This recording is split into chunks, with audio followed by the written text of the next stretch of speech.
नमस्कार, आप देख रहे हैं लोकतंत्र और मैं हूं आपके साथ नेहा दुबे।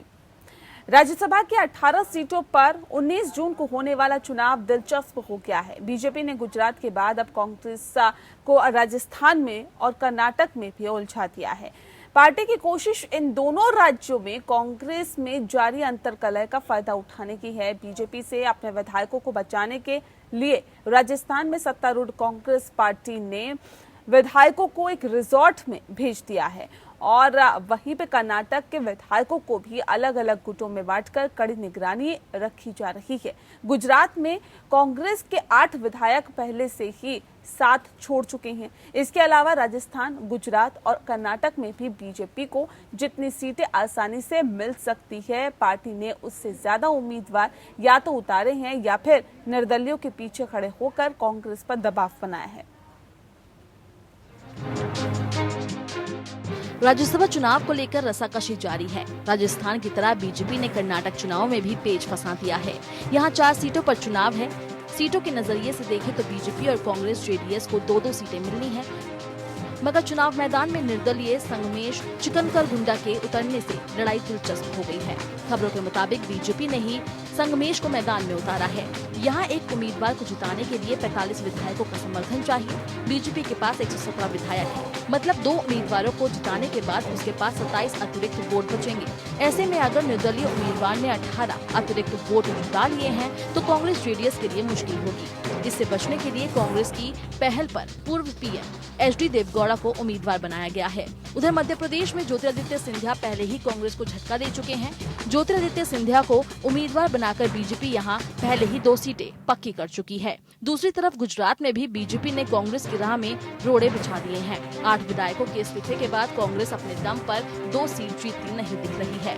गुजरात में 1 सीट जीतने के लिए 35.1 विधायकों का समर्थन चाहिए। कांग्रेस के 8 विधायकों के इस्तीफे के बाद उसके विधायकों की संख्या 73 से घटकर 65 रह गई है, जबकि बीजेपी के पास 103 विधायक हैं। उसे 3 सीटें जीतने के लिए 106 विधायकों का समर्थन चाहिए। ऐसे में सारा दामोदार अब बीजेपी के 2 एक एनसीपी और निर्दलीय विधायकों पर है। कांग्रेस के लिए मुश्किल ये है कि इन 4 विधायकों के समर्थन के बावजूद उसका दूसरा उम्मीदवार सीधे तौर पर जीतने की स्थिति में नहीं है। Bureau report.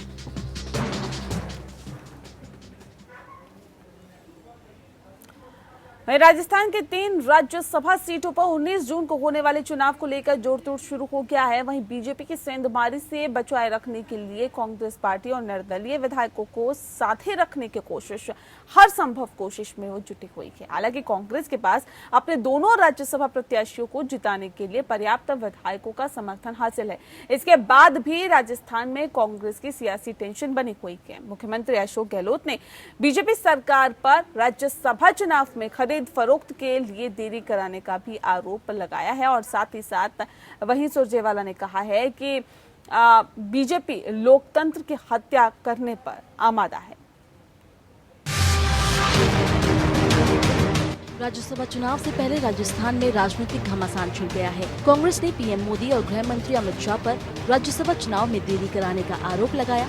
मुख्यमंत्री अशोक गहलोत ने कहा कि चुनाव 2 महीने पहले हो सकते थे, लेकिन इसे लेकर जानबूझकर देरी की गई ताकि बीजेपी विधायकों की खरीद फरोख्त कर सके। जैसा आप सबको मालूम है 19 तारीख को चुनाव है राज्यसभा के लिए।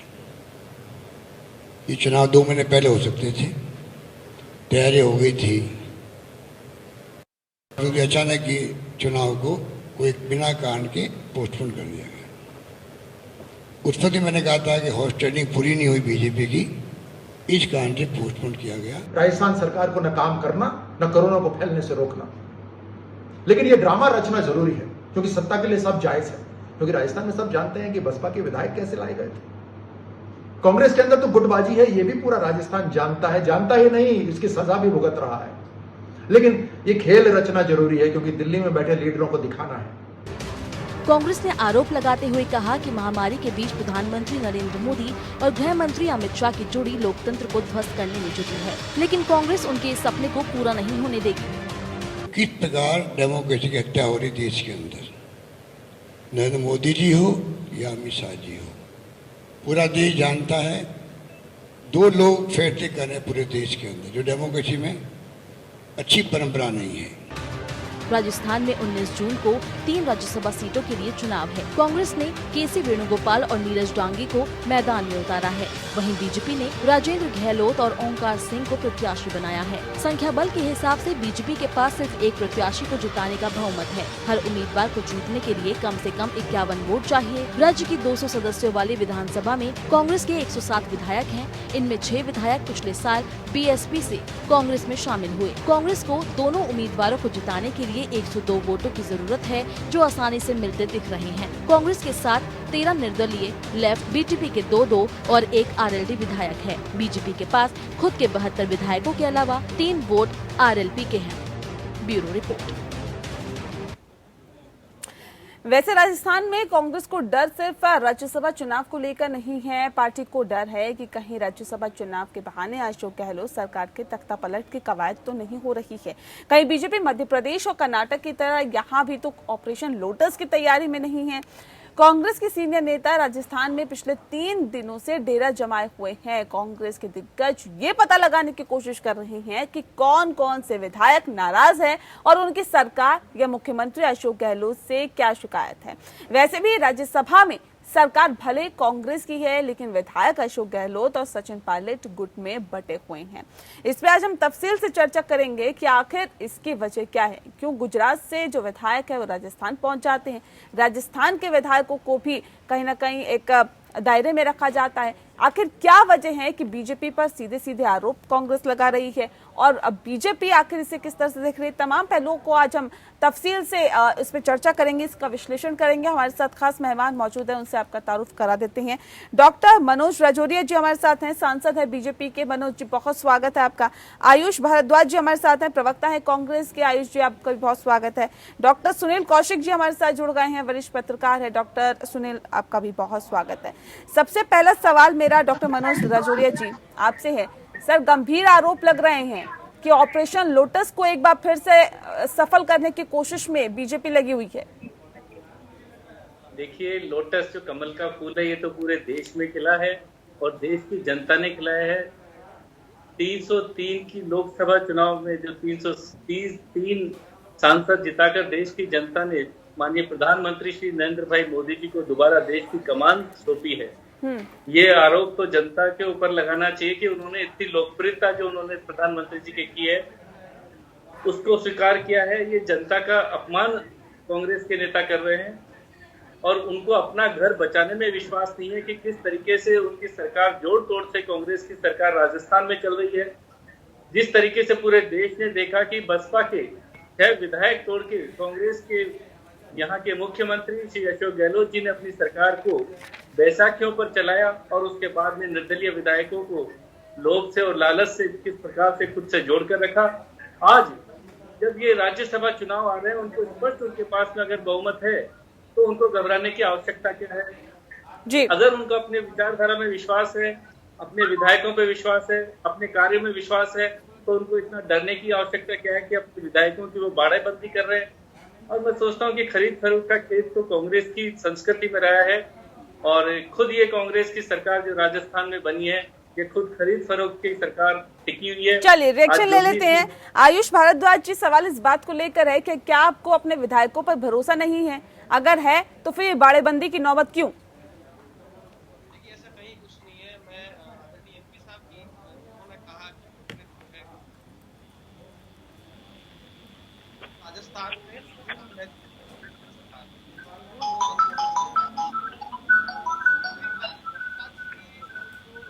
आयुष जी, आपकी आवाज सर आपकी हम तक नहीं पहुंच पा रही है। चलिए एक बार फिर से आपसे संपर्क साधने की हम कोशिश करेंगे। सुनील कौशिक का रुख करते हैं। सुनील जी, सवाल इस बात को लेकर है कि एक बार फिर से जब चुनाव होते हैं तब राज्यसभा के जब चुनाव होते हैं इस तरह की जो स्थिति है वो देखने के लिए मिलती है। इससे पहले हमने देखा कि विधानसभा चुनाव जिस तरह से हुए थे, इससे पहले हमने देखा कर्नाटक में किस तरह की स्थिति बनी, मध्य प्रदेश में किस तरह की स्थिति बनी। और वाकई ये जो स्थितियां जो बन रही है अपने आप में कई सवाल खड़े करती है। किस तरह से इसे देखते हैं आप?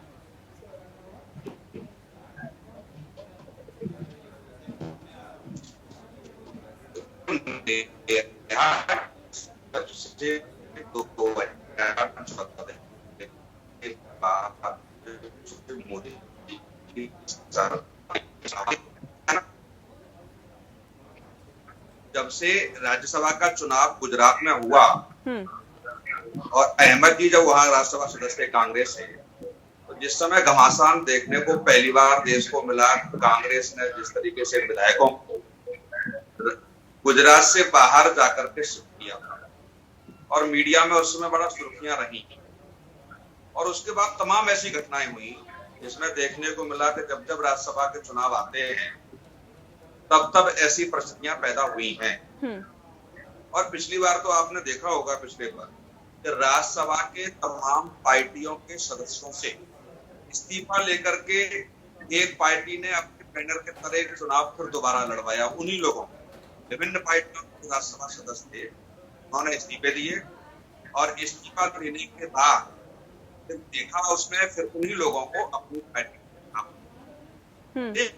राजनीति की परपाटी चली है कि राज्यसभा के चुनावों में पहले तो होता था कि जिस तरीके से मैनेजमेंट किया जाता था, लेकिन अब विभिन्न पार्टियों के राज्यसभा सदस्यों पे बदलवा दिए जाएंगे, फिर उनको पार्टियां अपने यहाँ से चुनाव लड़ाएंगी, फिर वो जीत के दोबारा बैठेंगे राज्यसभा में। तो चाहे कर्नाटक की बात हो, चाहे राजस्थान, गुजरात के अन्य जो लगभग 73 सीटों के जो चुनाव होने जा रहे हैं, जो तमाम राज्यों से आती हैं, ऐसे 10 लगभग उत्तर प्रदेश से हैं, कर्नाटक में हैं, महाराष्ट्र में 7 हैं, इस तरीके से कई सीटें हैं, गुजरात में हैं, राजस्थान, मध्य प्रदेश। तो वहां जो स्थिति देखने को मिल रही है, देखा कल आपने राजस्थान में तो मुख्यमंत्री के माध्यम से अपनी पार्टी के विधायकों को किस तरीके से फार्म हाउस में जाकर के, होटलों में जाकर के शिफ्ट कराया। इस पार्टी की सरकार जिस राज्य में हो, उस पार्टी के मुखिया को यदि अपने विधायकों पर भरोसा न हो और उनका इंतजाम कहीं ऐसी जगह कराया जा रहा हो जहां कोई व्यक्ति उनसे संपर्क न कर पाए, तो मुझे लग रहा है कि ये लोकतंत्र का गला घोंटने वाली बातें हैं। क्योंकि लोकल चुनावों में तो आपने देखा है कि बाहुबली के इशारों पर या बाहुबली के आधार पर किस तरीके से लोकतंत्र को आता है। इसलिए यदि राज्यसभा, जो मैं समझता हूँ कि लोकसभा, राज्यसभा लोकतंत्र का देश का सबसे बड़ा मंदिर है, वहां जाकर के चुनाव होते हैं और उन्हीं चुनावों में इस तरीके की प्रक्रियाएं होने लगे, तो मैं मानूंगा कि ये वास्तव में लोकतंत्र के लिए बहुत ही घातक है। इसलिए सारी पार्टियों को ये सोचना होगा, ठीक है आज केंद्र में किसी पार्टी की सरकार है, आगे जाके किसी और पार्टी की सरकार आएगी, लेकिन राज्यों में विभिन्न दलों की राजनीतिक पार्टियों की सरकार रहती हैं, या तो उनको भी ऐसी स्थिति का सामना करना पड़े, तो अपने विधायकों को संभाल के रखना पड़े, तो मैं कहूंगा ये बड़े दुर्भाग्य की बात है। ठीक है, आयुष जी से इस पर रिएक्शन ले लेते हैं। आयुष जी, ऐसी क्यों नौबत आई कि आपको बाड़ेबंदी करनी पड़ रही है? क्यों आखिर? क्या आपको अपने विधायकों पर विश्वास नहीं है? क्या भरोसा नहीं है? तो ये बिल्कुल गलत है कि कोई अगर कह रहा है कि बाड़ेबंदी, ऐसा कुछ नहीं है, क्योंकि हर तरफ कोरोना का समय है, लॉकडाउन चल रहा है, तो हम लोगों ने केवल जो हमारे विधायक होते एक हेल्थी कन्वर्सेशन के कारण उनको एक जगह उनको बुलाया गया, मीटिंग रखी है, और मुझे लगता है ये पार्टी का जो हिंसा मामला इसके अंदर अगर बीजेपी इंटरफेयर करती है तो एक गलत है। दूसरी चीज मैं बात करना चाहूंगा, कांग्रेस एक डेमोक्रेटिक पार्टी है, जहाँ ऐसा नहीं है कि एक या दो व्यक्ति जो है ऊपर से डिसीजन ले लेंगे। आज आप देश के अंदर देखिए, प्रधानमंत्री और अमित शाह जी डिसीजन लेते हैं, मेंबर ऑफ पार्लियामेंट को पता नहीं होता, सारी सेंट्रल गवर्नमेंट यूनियन सेक्रेटरी चला रहे हैं। तो कांग्रेस के अंदर नीचे से ऊपर तक डेमोक्रेसी है, एक आम कार्यकर्ता से लेकर एक विधायक, एक मंत्री, सबकी बात सुनी जाती है, सबके रिव्यूज लिए जाते हैं। तो इतना डर क्यों है फिर आयुष जी? इतना डर क्यों है? सवाल ये है कि आप बात कोरोना की कर रहे हैं, सर कोरोना का खौफ सिर्फ क्या गुजरात में ही है? राजस्थान में कोरोना नहीं है क्या? या कोरोना संक्रमित मामले वहाँ पे सामने नहीं आ रहे? या वहाँ पे जो विधायक है वो सेफ रहेंगे? देखिए, सोशल डिस्टेंसिंग से लेकर सारे नियमों का पालन किया जा रहा है और हम लोग पार्टी के इंटरनल कम्युनिकेशन कर रहे हैं, और ऐसा कुछ नहीं है। दूसरी चीज, मैंने अभी डॉक्टर साहब की बात मैं सुन रहा था, आदरणीय एमपी साहब की, ये कह रहे थे कि राजस्थान की जो सरकार है वो जोड़ तोड़ की सरकार है। तो मैं इनको पहले क्लियर करना चाहता हूँ कि राजस्थान में पूर्ण बहुमत की सरकार है। दूसरी चीज, बीएसपी के जो विधायक है वो अपनी इच्छा से पार्टी के अंदर आए, हमने ना तो किसी उनको कोई प्रोत्साहन दिया, ना किसी पद का प्रोत्साहन दिया, ना कोई आर्थिक प्रोत्साहन दिया, वो अपनी इच्छा से वो कांग्रेस की विचारधारा को मानते थे, इसलिए आए हैं। तीसरी चीज, बीएसपी के लोगों की अगर ये लोग इतनी चिंता कर रहे हैं तो पहले सोचे कि ऑपरेशन लोटस ये लोग क्यों चला रहे हैं। पूरे देश में कमल को खिलाने के लिए जो कीचड़ फैलाया जा रहा है, चाहे महाराष्ट्र के अंदर देखिए, चाहे मध्य प्रदेश के अंदर देखिए, चाहे हर स्टेट की सरकारों को ये अस्थिर करने की कोशिश कर रहे हैं, तो जाहिर सी बात है, नैतिकता की बात है, बीजेपी के लोग तो मुझे बड़ी शर्म से आती है कि पूरे देश को ये लोग, पूरी डेमोक्रेसी को तार-तार इन्होंने कर दिया। और आज ये कांग्रेस जो है इंटरनल नहीं सर, इस तरह के आरोप क्यों? ऐसा क्या हो गया कि आप इस तरह के आरोप लगा रहे हैं कि लोकतंत्र की हत्या हो रही है, कमल कीचड़ में खिल रहा है, ये तमाम तरह के आप आरोप लगा रहे हैं, क्यों? ऐसा क्या हो गया, बताइए।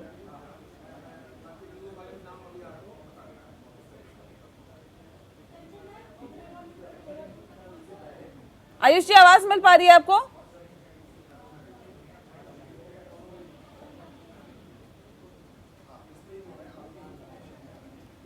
आपकी आवाज हम तक नहीं पहुंच पा रही है। चलिए आपका रुख करेंगे, लेकिन उससे पहले अब चलते हैं डॉक्टर मनोज। सवाल इस बात को लेकर है, किस तरह से इसे देखें, क्योंकि आप पर लगातार ये आरोप लग रहे हैं कि लोकतंत्र की हत्या हो रही है, और ऐसा पहली बार नहीं हुआ है, पहली बार नहीं हुआ है, इससे पहले भी कई मर्तबा बीजेपी पर ये आरोप लगते रहे हैं कि बीजेपी हॉर्स ट्रेडिंग करती है, बीजेपी लोकतंत्र की हत्या करती है। इससे पहले कर्नाटक में जिस तरह से उठापटक का दौर चला, मध्य प्रदेश में ऑपरेशन लोटस कामयाब हो गया, ये भी आरोप कांग्रेस पार्टी लगाती रही। ऐसा क्यों है कि बीजेपी पर ही बार बार आरोप लगते हैं? नेहा जी, प्रधानमंत्री श्री नरेंद्र भाई मोदी जी के नेतृत्व में जिस तरीके से भारत सरकार काम कर रही है और जन कल्याणकारी और राष्ट्र के काम कर रही है, देश की जनता में भारतीय जनता पार्टी की और हमारे राष्ट्रीय नेतृत्व के प्रति जो सम्मान और विश्वास बढ़ा है, उसके कारण हर राज्य में प्रत्येक व्यक्ति भारतीय जनता पार्टी से जुड़कर अपने आप को गौरवान्वित महसूस करना चाहता है, चाहे वो सामान्य आदमी हो, चाहे वो कार्यकर्ता हो, चाहे राजनीतिक व्यक्ति हो। आज उसको लगता है कि राष्ट्र हित में कोई काम कर रहा है तो भारतीय जनता पार्टी काम कर रही है, राष्ट्र हित में काम करते हैं तो प्रधानमंत्री श्री नरेंद्र भाई मोदी जी की हमारी भारत सरकार काम कर रही है। उसके कारण जो लोग विचारधारा के कारण, राष्ट्र हित के कारण, जन कल्याण के कारण जो भारतीय जनता पार्टी से जुड़ना चाहते हैं, अगर वो लोग आते हैं तो कांग्रेस को लगता है कि लोकतंत्र की हत्या हो रही है। मैं कांग्रेस से सवाल करना चाहता हूं, अभी हमारे भाई कह रहे थे कि आयुष जी कह रहे थे कि यहाँ पे डेमोक्रेसी नहीं है। मुझे बताइए कि भारतीय जनता पार्टी में मैं कार्यकर्ता हूँ, मैंने मेरे राष्ट्रीय अध्यक्ष अनेकों बार, हर बार नए राष्ट्रीय अध्यक्ष बने। हमारी पार्टी में हमने राष्ट्रीय अध्यक्ष बूथ के कार्यकर्ताओं को हो, चाहे हमारे राष्ट्रीय अध्यक्ष जेपी नड्डा जी हो, अमित शाह जी हो, उससे पहले राजनाथ सिंह जी हो, अनेकों हर बार हमारे यहाँ राष्ट्रीय अध्यक्ष एक बूथ का कार्यकर्ता भी बन सकता है। सर, सब चीजें तो ठीक है आपकी, लेकिन फिर भी बीजेपी में जिस तरह की फूट देखी जा रही है, बीजेपी नेता ही बीजेपी पर आरोप लगा रहे हैं, उसे क्या कहेंगे आप सर? गुजरात की अगर मैं बात करूं, साबरिया 2017 में राज्यसभा चुनाव से पहले जब कांग्रेस का दामन छोड़ बीजेपी में शामिल हुए थे, अब बीजेपी पर ही आरोप लगा रहे हैं, इसे क्या कहेंगे? ऐसा नहीं लगता कि अपना घर संभालने की बजाय दूसरे पर आप चीटें लगा रहे हो? मैडम, कांग्रेस की एक संस्कृति रही है कि अगर हम अच्छा काम नहीं कर सकते तो दूसरों पे आरोप लगाकर भाग जाइए। उन आरोपों में कोई दम हो तो वो सर, आपकी पार्टी के नेताओं की मैं बात कर रही हूँ, आपकी ही पार्टी के नेता आपकी ही पार्टी पर आरोप लगा रहे हैं, उसको क्या कहेंगे आप? मैडम, मेरी जानकारी में कोई भी भारतीय जनता पार्टी का ऐसा कार्यकर्ता या नेता नहीं है जिसने पार्टी पे आरोप लगाया हो, कोई भी नहीं है। और जहां तक है हॉस्टेडिंग की बात कर रहे हैं, मैं केसी वेणुगोपाल जी, रंजीत सुरजेवाला जी, राजस्थान के मुख्यमंत्री श्री अशोक गहलोत जी, इनकी बौखलाहट साफ दिखाई दे रही है कि राजस्थान में किस प्रकार से इन्होंने अपने ही विधायकों को कोरोना के काल में उन्होंने होटल के अंदर क्वारंटाइन करके रखा है। क्या उनको डर लग रहा है? क्या देश जब राजस्थान कोरोना की महामारी से संघर्ष कर रहा है, उस वक्त उनको अपने विधायकों को बचाने की लग रही है? अरे, अपने विधायकों पे आपको विश्वास है तो आप उनको काम करने दीजिए, उन पे विश्वास कीजिए। और अगर आपको हॉर्स ट्रेडिंग का कोई सबूत मिलता है तो आपके राज्य में सरकार है, आप कानूनन कोई कार्रवाई कीजिए ताकि अपने आरोपों पर सही साबित कीजिए। झूठे आरोप लगाकर भाग जाना ये कांग्रेस की आंतरिक कमजोरी है। कांग्रेस को ऐसा लग रहा है कि हमारी विचारधारा के कारण जो लोग हमसे दूर जा सकते हैं, कैसे उनको रोका जाए। ठीक है मनोज जी। आयुष जी, मैं आऊंगी आपके पास, लेकिन इस वक्त हमारे साथ निरंजन पोद्दार जी जुड़ गए हैं, राजनीतिक विश्लेषक है। निरंजन जी, बहुत स्वागत है आपका। सर, सवाल इस बात को लेकर है कि ये नौबत क्यों आती है ये बाड़ेबंदी की नौबत क्यों आती है और ये स्थितियां क्यों हमें अक्सर देखने के लिए मिलती है कि जब जब राज्यसभा चुनाव आता है तब तब पार्टियां अपने विधायकों को समेटने में लग जाती है, तब तब अपने विधायकों को रिजॉर्ट में बंद करने की कोशिश करती है। ये क्या है? क्या ये लोकतंत्र की हत्या नहीं कहेंगे आप? देखिए नेहा जी, ऐसा है, मेरा ऐसा मानना है कि कांग्रेस को सबसे पहले अपने गिरेबान में झांकना चाहिए, क्योंकि दूसरे पे आरोप लगाना बहुत आसान होता है। मैं जानना चाहूंगा, कुछ समय पहले महाराष्ट्र के अंदर चुनाव हुए थे, भारतीय जनता पार्टी और शिवसेना ने मिलकर के चुनाव लड़ा था गठबंधन के अंदर, लेकिन कांग्रेस ने बीच में बाजी मारी और शिवसेना के साथ मिलकर के बेमेल गठबंधन बना करके सत्ता प्राप्त की। ऐसे ही आप देखेंगे कर्नाटक का उदाहरण, मतलब बहुत सारे उदाहरण हैं, मैं क्या बताऊं आपको। तो ये बेसिकली ये राजनीति है, और राजनीतिक व्यक्ति अगर राजनीति नहीं करेंगे तो वो कोई खेती तो कर नहीं रहे हैं, वो तो राजनीति कर रहे हैं। तो इसके अंदर जो कांग्रेस के विधायक टूट रहे हैं उसके पीछे कहीं ना कहीं कांग्रेस की जड़ कमजोर होना है। क्योंकि देखिए, जब भी जहाज डूबता है तो हर आदमी अपनी जान बचाने की कोशिश करता है, वो कूदने की चेष्टा करता है। तो आज नेहा जी, जो कांग्रेस के जो विधायक जा रहे हैं, अब चाहे उनके ऊपर आप हॉर्स ट्रेडिंग का लगाइए या वो अपना उज्जवल भविष्य देख रहे होंगे, उनको पता है कि आज कांग्रेस नेतृत्व जिस हिसाब से कार्य कर रहा है, उनको पता है कि पूरे देश के अंदर कांग्रेस का भविष्य अब अंधकार में लग रहा है। ठीक है, हर संभव कोशिश की जा रही है कि किसी तरह से भी हमारे विधायक दूसरी पार्टी में ना जाए या हमारी जो विधायक है वो ना टूटे। सर, सवाल इस बात को लेकर है, आपने कहा कि 25-25 करोड़ में जो विधायक है वो बिक रहे हैं। सर, किस आधार पर ये आरोप आप लगा रहे हैं? जी सर, किस आधार पर ये आरोप लगा रहे हैं आप? देखिए, स्टेट के पास इसका इनपुट है और बीजेपी जो है वो ऑफर कर रही है। इस बिहाफ पर हमारे मुख्यमंत्री जी ने ये बात कही और हम भी इसी बात को दोहरा रहे हैं कि बीजेपी, क्योंकि अब ये चीज पूरे देश में तो एक प्रत्यक्ष को दबाने की आवश्यकता नहीं होती। मध्य प्रदेश का जो केस है वो देख लें, गोवा का केस देख लें, ये जाहिर सी बात है कि बीजेपी जो कर रही है वो यहाँ भी करने की कोशिश में, मगर बीजेपी को मैं यही इस चाप के चैनल के माध्यम से सतर्क करना चाहूंगा कि ये राजस्थान है और यहाँ के लीडर है अशोक गहलोत। और अशोक गहलोत, सुनिए मेरी बात, गुजरात के अंदर अमित शाह जी के नाक के नीचे से अहमद पटेल जी को राज्यसभा में चुनाव जिता के लाए। उन्होंने खरीद फरोख्त करने की हर संभव प्रयास करा, उसके बावजूद उन्होंने कुछ नहीं करने दिया। ठीक है, इस बात को याद रखी जाए। और राजस्थान में भी सरकार एकजुट है, कोई विधायकों में किसी भी तरीके से कोई विरोध नहीं है। कांग्रेस एक डेमोक्रेटिक पार्टी है और सबकी एक राय का मशवरा लिया जा रहा है सरकार की वर्किंग के ऊपर। तो एक चीज है, सत्ताधारी पार्टी है कांग्रेस, फिर भी यहाँ पर विधायकों को रिजॉर्ट में बंद करने की नौबत आई, क्यों? देखिए मैडम, बंद करने की बात नहीं है, ये हमारा इंटरनल कम्युनिकेशन, ये कोई बाड़ेबंदी नहीं है। आप इस बात को समझिए, इसको फॉल्सली इसको फैलाया जा रहा है कि ये बाड़ेबंदी नहीं, ये हमारा एक गेट टुगेदर है हमारे एमएलए का, और हम लोग के अलग अलग ट्रेनिंग सेशन होते हैं, सारी चीजें होती है। ये जो गंदगी है, बाड़ेबंदी टाइप की गंदगी है, बीजेपी को विश्वास है, हम लोग इन चीजों में विश्वास नहीं करते। ठीक है, डॉक्टर मनोज राजौरिया जी, आप सुन रहे किस तरह के गंभीर आरोप लग रहे हैं। अब रकम भी बता रहे हैं कि 25-25 करोड़ में विधायकों को खरीदा जा रहा है। जी नेहा जी, मैं एक चीज बताना चाहूंगा कि हमारे मित्र आयुष जी ने जो निराधार बातें की है, मैं इनको एक चीज बताना चाहता हूँ कि राजस्थान में कांग्रेस की सरकार है, अगर इनके आरोपों पे दम है तो पुलिस इनके पास है, प्रशासन इनके पास है, कानून इनके पास है। या जिस विधायक को कोई एक विधायक ये मीडिया के सामने पेश कर दे जिनको किसी भी भारतीय जनता पार्टी के नेता ने कोई यहाँ पे ऐसा ऑफर दिया हो, उसका कोई सबूत ये दें अगर इनमें दम है तो। लेकिन ऐसा कोई दम नहीं है, झूठे आरोप लगा रहे हैं, इनके पास और कोई व्यक्ति अगर कोई है उसके बारे में जानकारी दें, लेकिन इस तरह से अभी शर्म की बात है, ये बहुत ही शर्म की बात है कि अब ये कह रहे हैं कि लोकतंत्र है, हमारे रिजोर्ट पे जाके हम मंत्रणा करते हैं। अरे मंत्रणा करनी है तो राजस्थान में कोरोना किस तरीके से राजस्थान के लोगों की जान बचाई जाए, किस तरीके से कोरोना से बचाव किया जाए, इसकी मंत्रणा में कीजिए। मुख्यमंत्री आवास पर कीजिए, सचिवालय में कीजिए, प्रत्येक विधायक विधानसभा में सरकार को दे दीजिए। आप उनको अपने होटल में रोक के कह रहे हैं कि भारत में नहीं है। चलिए, सुनील कौशिक भी हमारे साथ जुड़े हुए हैं। ठीक है सर, लौटेंगे आपके पास। लौटेंगे सर आपके पास। सुनील कौशिक जी, सवाल इस बात को लेकर है कि जो हालात और जो स्थितियां बनी हुई है, इससे पहले आपने देखा कि मध्य प्रदेश में भी जब इस तरह की चीजें चल रही थी, सियासी उठापटक चल रहा था, तब भी कांग्रेस की तरफ से कहा जा रहा था कि ये तो कमलनाथ की सरकार है, यहाँ पर ये जोड़ तोड़ की राजनीति में माहिर है, ये सरकार नहीं टूटने देगी। कांग्रेस पार्टी के जो कमलनाथ हैं वो बहुत दिग्गज नेता हैं और तमाम तरह की बातें की गई थी, लेकिन फिर भी जो हालात हुए, जो स्थितियां बनी, वो सभी के सामने हैं। ऐसे में एक बार फिर से यही दावे किए जा रहे हैं कि राजस्थान में अशोक गहलोत की सरकार है और कांग्रेस बिल्कुल भी जस से तस नहीं होने वाली। क्या लगता है आपको?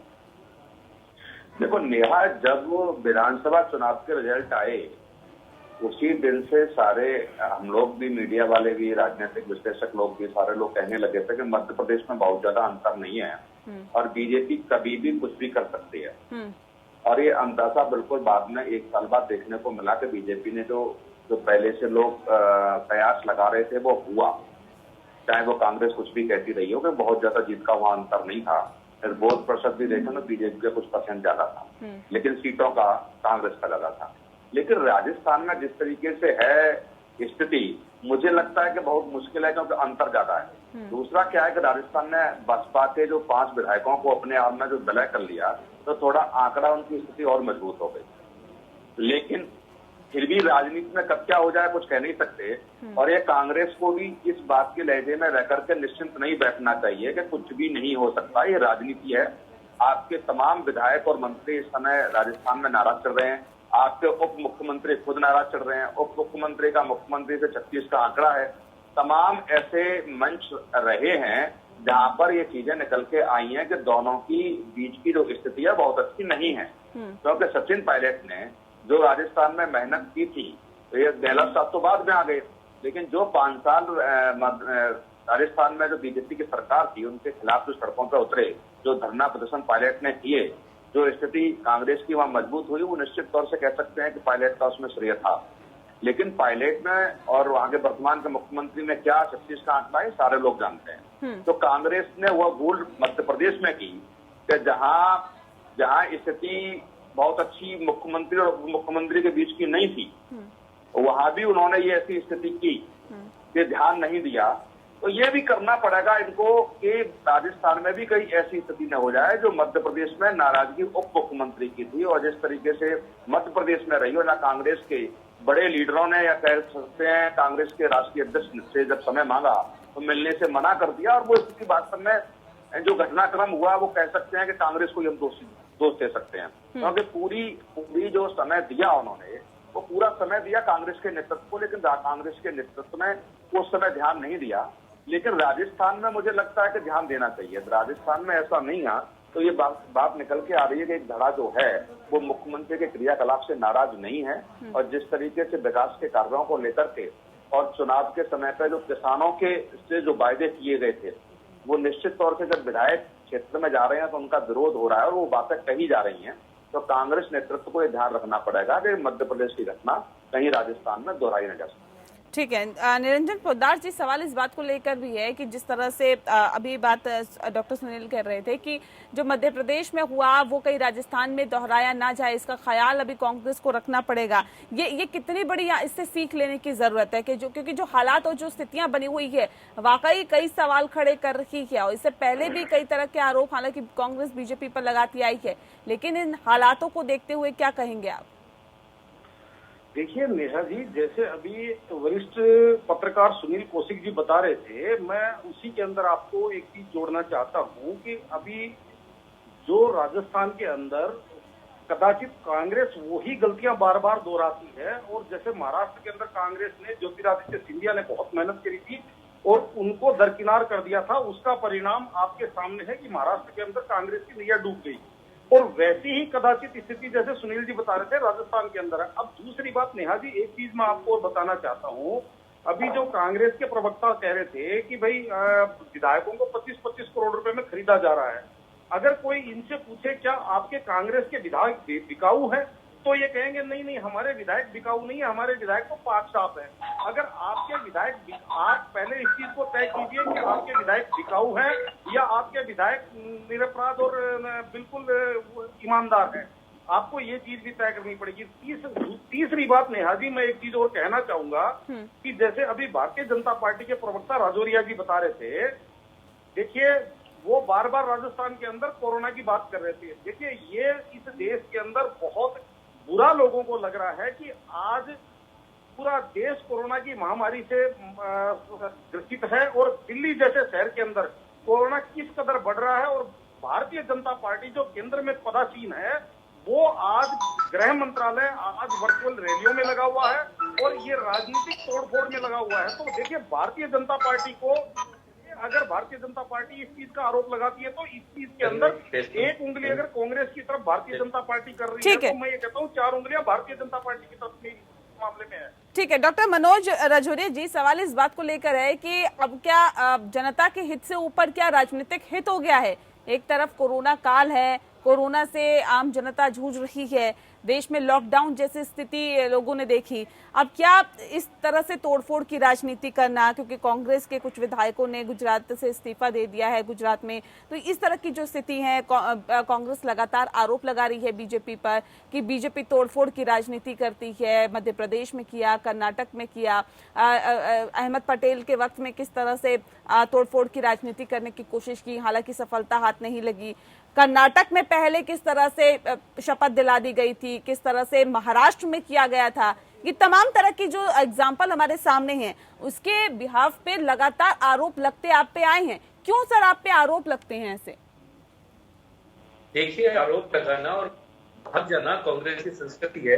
अभी हमारे सर जहां आग लगती है वहीं तो धुआं उठता है ना सर, कुछ तो ऐसा किया होगा। मध्य प्रदेश में तो आपने सरकार बना ली ना सर। आप मेरी बात को गंभीरता से समझे। अभी निरंजन जी ने कहा कि कांग्रेस जो है वो आरोप साबित करे। मैंने अभी कांग्रेस की प्रवक्ता आयुष जी को कहा कि एक भी सबूत है आप दीजिए। कांग्रेस की जड़ें कमजोर है, कांग्रेस की लोकप्रियता में बहुत जबरदस्त कमी आई है और राजस्थान की जनता इस धोखे को पहचान चुकी है कि कांग्रेस की सरकार ने जो किसानों को धोखा देकर वोट हासिल किया था आज उससे त्रस्त है। आज आप देखिए कि कोरोना के पिछले 3 महीने में बिजली की जो मुसीबत थी, पूरे राजस्थान इस चीज की मांग कर रहा था कि बिजली के बिल घरेलू और औद्योगिक इकाइयां जो बहुत बढ़ी, एटलीस्ट उनका फिक्स चार्ज जो मिनिमम चार्ज को प्रमाण की जरूरत होती है क्या? विधानसभा चुनाव हुए, सभी के सामने है। राजस्थान में क्या नतीजा रहा, मध्य प्रदेश में क्या नतीजा रहा, किस तरह से आपने हरियाणा में सरकार बनाई है सर, बहुमत की सरकार थी, फिर किस तरह से बनानी पड़ी? झारखंड में क्या स्थिति रही? नहीं, आप बताइए ना कि क्यों इस तरह के आरोप लग रहे हैं। अब ये कहेंगे कि नहीं ऐसा है। एक चीज का जवाब दे रहा हूँ मैडम, आप मुझे बात अपनी पूरी करने का अवसर दीजिए। बिल्कुल, मैं हर राज्य की बात आपसे कर सकता हूँ। कांग्रेस ने जहां भी सरकारें बनाई है, कल कपट और झूठ के आधार पे जनता को धोखा देके कराई है। जनता से कोई वादे उन्होंने पूरे नहीं किए और जनता की जो जनहित के कार्य हैं वो पूरे नहीं किए।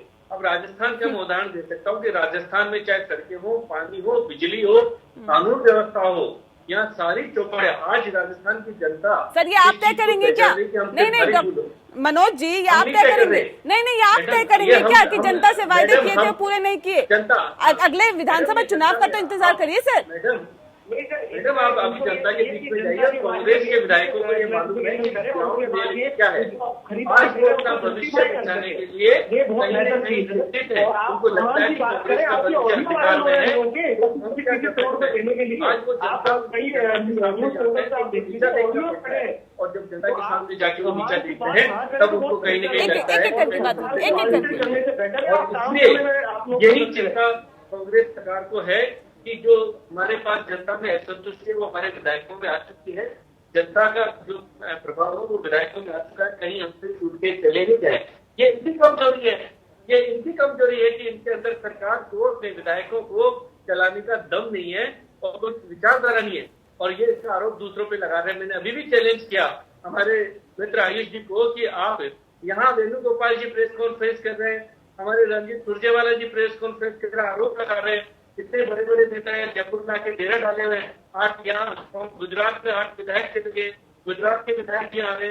यहाँ इन्होंने गुजरात राजस्थान को पॉलिटिकल टूरिज्म का स्थान बना के रख दिया है और राजस्थान की जनता की जो चिंता है वो भूल गए हैं। ये जनता सब देख रही है मैडम। नहीं, सत्ता का आपको लालच नहीं है क्या सर?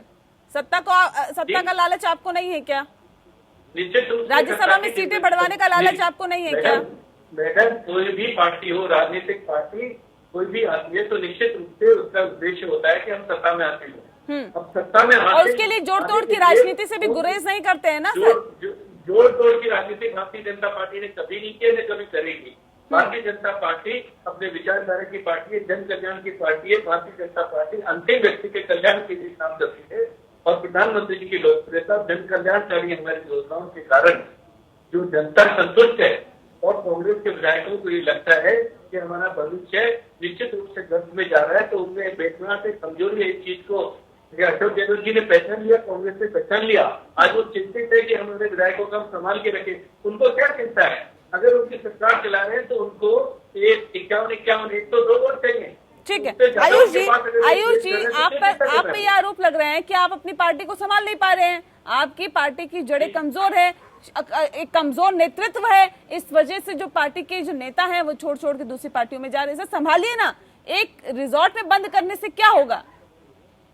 देखिए मैडम, संभालने नहीं संभालने वाली बात नहीं है। तो केंद्र सरकार अपनी जो मशीनरी है उसका प्रेशर उन पर मार रही है। और जैसे गुजरात के अंदर विधायक नियुक्ति कराए गए, एक स्वच्छ डेमोक्रेसी के लिए ये चीज ठीक नहीं है। बीजेपी ने एक ट्रेंड बना रखा है, इतना टिकट फैला दो पूरे देश के अंदर कि कमल ही कमल फैलते हैं। सच्चाई ये है। बात आदरणीय एमपी साहब ने एक बात कही कि राजस्थान सरकार जो है वो जनता का ध्यान नहीं रख रही।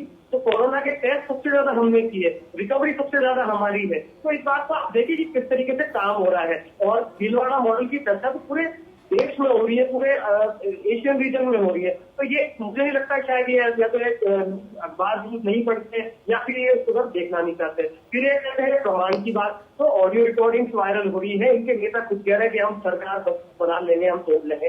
बेसिकली जनता ने जब इनको समर्थन नहीं दिया, जनता ने अपना वोट नहीं दिया, तो ये लोग जोर की राजनीति करेंगे, प्रलोभन देते हैं। इसके अलावा फिर सीबीआई नहीं, बीजेपी तो कह रही है कि हम तो जोड़ तोड़ की राजनीति नहीं कर रहे हैं। इनके पास क्या सबूत है और ये हमें दे दें कि हमने जोड़ तोड़ की राजनीति की है। ये बताइए ना, गुजरात के कई विधायकों ने इस्तीफा दे दिया है, ये नौबत क्यों आ रही है? वैसे ही गुजरात कांग्रेस जो है गुजरात में वीक है, कमजोर स्थिति में है, ऊपर से और विधायकों के इस्तीफे। इसलिए है ना, क्योंकि ये लोग एजेंसीज के माध्यम से उनको ब्लैकमेल कर रहे हैं, उनको उनके ब्रेड एंड बटर पे ये लोग अटैक कर रहे हैं। ये कहीं आप मेरी क्योंकि व्यक्तिगत तौर पर वहाँ कुछ विधायकों से बात होती है, वो लोग एक बात कहते हैं कि उनके जो लोकल लेवल में जो छोटा मोटा उनका व्यापार है, बिजनेस है, काम है, उसको वो अटैक करते हैं, उनके फैमिली के बिजनेस को अटैक करते हैं। उसके अलावा उनको प्रलोभन दिया जाता है कि या तो आप पैसा ले लीजिए, नहीं तो आपका हम बिजनेस और बंद करना। ये तो सर उसके लिए कानूनी तौर पर आप कानूनी तौर पर घेरिए, आप सड़कों पे आइए, आप अपनी आवाज उठाइए। आप बड़ी राजनीतिक पार्टी से बिलोंग करते हैं, क्या आप दूसरी पार्टी को ज्वाइन कर लेंगे? क्या आप इस्तीफा ही दे देंगे? ये विकल्प है क्या इसके लिए? देखिए मैडम, जनता जब पलटती है वो एक साथ पलटती है, और ये बात आप कुछ भी सर जनता का प्रतिनिधित्व करने वालों की मैं तो बात कर रही हूँ, मैं जनता की बात नहीं कर रही हूँ, मैं तो जनता का प्रतिनिधित्व करने वालों की बात कर रही हूँ। आप एज ए सीनियर जर्नलिस्ट, क्या आप मध्य प्रदेश में जो खरीद फरोख्त हुई, जो गुजरात में खरीद फरोख्त हुई, क्या आप उसका समर्थन करती हैं? आप खुद बताइए। क्या स्वच्छ डेमोक्रेसी के अंदर, लोकतंत्र के अंदर ये चीज होनी चाहिए? क्या आप समर्थन करती है इस चीज का? आप मुझे बताइए। ये तो बीजेपी तो सीधे सीधे कह रही है कि हमने तो कोई खरीद फरोख्त नहीं किया। ज्योतिरादित्य सिंधिया चाहते थे बीजेपी में आना, आ गए।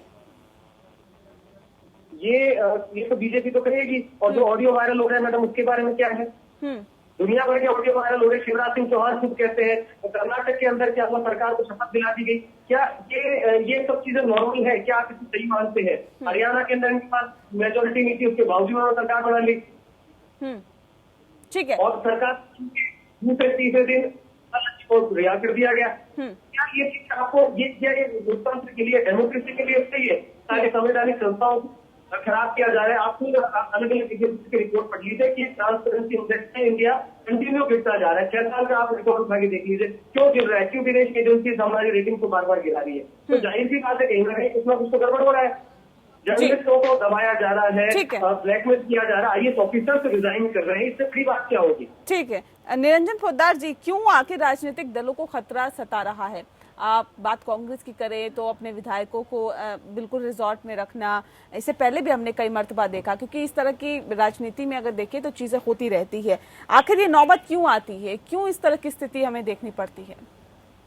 इसका कारण नेहा जी, मैं इसका कारण नेहा जी ये मानता हूँ कि जो पिछले कुछ सालों में जो राजनीति का जो गिरावट आई है ना, इसका मेन कारण वो है क्योंकि अब जो राजनीतिक पार्टियां हैं वो विशेषकर कुछ, जैसे मैं इसके अंदर कांग्रेस का नाम ज्यादा लूंगा, क्योंकि ये लोग अब क्या है अपने कैडर को इग्नोर करके और जिताऊ कैंडिडेट को चुनाव लड़वा देते हैं। अब वो उस समय तो वो अपनी राजनीतिक लाभ को लेकर के उन्होंने जिताऊ कैंडिडेट को टिकट दे दिया और जिताऊ कैंडिडेट चुनाव जीत करके आ गया, विधायक बन गया। लेकिन देखिए वो ऐसे लोग जो होते हैं वो अवसरवादी होते हैं, और जो पार्टी का जो कैडर होता है, जिसने मान लीजिए अपने क्षेत्र से जिसने राजनीति शुरू की और सेवा करके जो ऊपर आया, और अगर पार्टी उसको चुनाव लड़ा करके, अगर चुनाव जो पार्टी के प्रति डेडिकेटेड होता है, अगर पार्टी उसको चुनाव लड़ा करके विधायक बना करके लाती है, तो मैं आपको बताना चाहता हूँ नेहा जी, ना वो किसी दबाव में पार्टी के साथ गद्दारी करेगा, ना वो किसी लालच में पार्टी के साथ गद्दारी करेगा,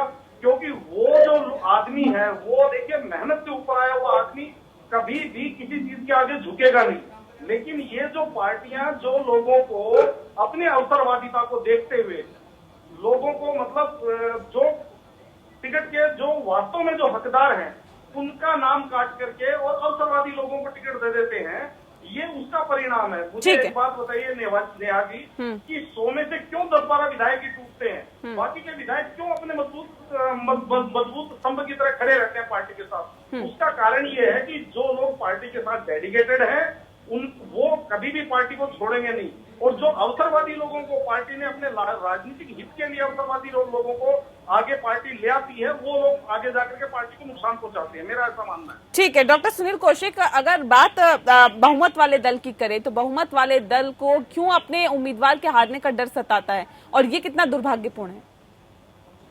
देखो, जब नेतृत्व हो, उस नेतृत्व पर जब लोगों को भरोसा कम होने लगे और जब वो लोगों के माध्यम से, ना सोशल मीडिया के माध्यम से या अन्य ऐसे चीजें हैं जिनके माध्यम से कार्यकर्ताओं के पास ये संदेश जाए कि उनका नेतृत्व जो है वो ठीक से काम नहीं कर रहा है, तो हतोत्साहित तो होना ही होना होता है वो लोगों को। और जब निर्णय लेने की जब क्षमता आती है, जिस पार्टी का राष्ट्रीय अध्यक्ष से इस्तीफा देते समय ये कहे कि मेरी चलने नहीं दी गई, कुछ मुख्यमंत्रियों ने अपने पुत्र को चुनाव लड़ाने के लिए दबाव डाला और 80% समय उन्होंने अपने पुत्र के क्षेत्र में ही दिया। यदि ये आरोप लगा करके इस्तीफा दे, देखो इस्तीफा देने की स्थितियां होती हैं नया कि मैं अपने हार का जिम्मेदार लेता हूं और मैं इस्तीफा दे रहा हूं, लेकिन वो 5 या 6 पेजों का जो खत हो, उस खत में तमाम आरोप लगा करके कोई इस्तीफा दे, कंडीशनल इस्तीफा मैं कहूंगा उसको, तो ये क्या है? और दूसरी बात कि जब जब आपकी पार्टी में तमाम ऐसा यूथ है जो पार्टी को बहुत अच्छे इज्जत से आगे तक ले जा सकता है, वर्तमान नेतृत्व जो केंद्र में सरकार है उसको टक्कर दे सकता है, लेकिन ऐसे कौन से राजनीतिक कारण हैं जिनकी वजह से आप उनको आगे नहीं देना चाह रहे? 2 एग्जाम्पल सारे देश के सामने हैं, महाराष्ट्र का भी एग्जाम्पल आपके सामने है, उधर सचिन पायलट हो, इधर सिंधिया हो, महाराष्ट्र में एक और चेहरा है बहुत अच्छा, उसको भी आगे नहीं आने दिया गया हो, तो कहाँ नेतृत्व विहीन ऐसी स्थिति हो गई है जो वास्तव में होना चाहिए देश के लिए, पार्टी के लिए, वो निर्णय आप नहीं ले पा रहे हो, केवल आप परिवार के हिसाब से निर्णय ले रहे हो कि हमारे कहीं बेटे को, हमारे कहीं राष्ट्रीय अध्यक्ष को जो लोग चैलेंज न करें वो आगे न आ पाए। ये थोड़ी सी स्थिति विकराल बनी हुई है, बिल्कुल विकराल स्थिति बनी हुई है। जाहिर तौर पे इससे ऊपर उठ के अब सोचने की जरूरत है। बहुत शुक्रिया आप सभी मेहमानों का हमारे साथ इस खास चर्चा में शामिल होने के लिए। तो जिस तरह से अभी फिलहाल उठापटक की स्थिति बनी हुई है, दोनों राज्यसभा प्रत्याशियों को जिताने की कोशिश लगातार की जा रही है, दोनों पार्टियों की तरफ से की जा रही है। हालांकि इस बीच अब राजस्थान में कांग्रेस की टेंशन अब बनी हुई है। मुख्यमंत्री अशोक गहलोत ने बीजेपी सरकार पर राज्यसभा में खरीद फरोख्त का आरोप लगाया है, और इस बीच ये कहा जा सकता है कि पूरी तरह से अब जो केंद्र है वो राजस्थान बना हुआ है। अब देखने वाली बात यही होगी कि 19 जून को क्या कुछ नतीजा, क्या कुछ होता है। इसी के साथ लोकतंत्र में इतना ही। नमस्कार।